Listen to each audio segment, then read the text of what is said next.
আচ্ছা কোনছে আল্লাহ বড় না মানুষ বড়? ধরো গাদা, তুই কার হাতে কার জোড়া দেশ? কোড়ায় আল্লাহ আর কোড়ায় মানুষ। যেটা কবার কইছে ওইটা কন। আল্লাহ বড় না মানুষ বড়? আল্লাহই তো বড়। আল্লাহ বড়, তাহলে আল্লাহর কথা না হইনা মানুষের কথা শুনেন কে? তুই কি কইতাছস? কি আর আল্লাহর কথা মানে না মানুষের কথা মানে? হ্যাঁ, কি আর মানুষের কথা শুনেন তাই না? আমনে যে ওই দিনকে ডায়াবেটিসের রোগ নিয়ে যে হাসপাতালে গেলেন, ডাক্তার আপনার কত কিছু খাবার না করলো, সব কিছু না খাই এখন চলতেছেন। তাহলে আল্লাহ যে আপনারে কইছে যে হারাম খাবার না, সুদ খাবার না, কই আপনি তো কাম কাজ বাদ দিয়ে এলাকার আমাদের টাকা পয়সা না গায়ে খালি ওইলে দিয়েই খান, নিজেরা টেও হালাল ভাবে কামাই করেন না, ওই সুদও তো না করে টিয়া করে লাভ আহে ওইলে দিয়ে দিয়ে চলেন আর পেটটা বড় বানাইছেন। শুনেন একটা কথা কই, হারামের কোনোদিন আরাম নাই।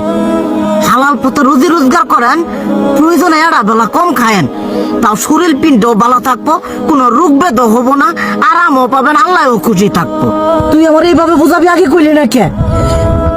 আসলে এই বিষয়টা তো আমি কখনো মাথায় এইভাবে নিইনি যে আমাদের কখনো ডাক্তার নিষেধ করলে ঠিকই আমরা নিষেধ মানি, কিন্তু উপর আল্লাহ যে কত কিছু নিষেধ করে দিয়ে সেটা মানি না।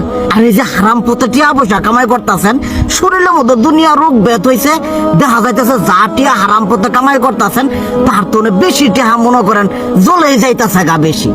আজকের পর থেকে আমি আর এই হারাম সুদ খামো না, আমি হালাল পথে চলবো, হালাল টাকা পয়সা ইনকাম করবো। এতে করে যদি একবেলা কমও খাইতে হয় তবুও খামো, তবু আমি আর এই হারাম পথে চলবো না। আচ্ছা ঠিক আছে।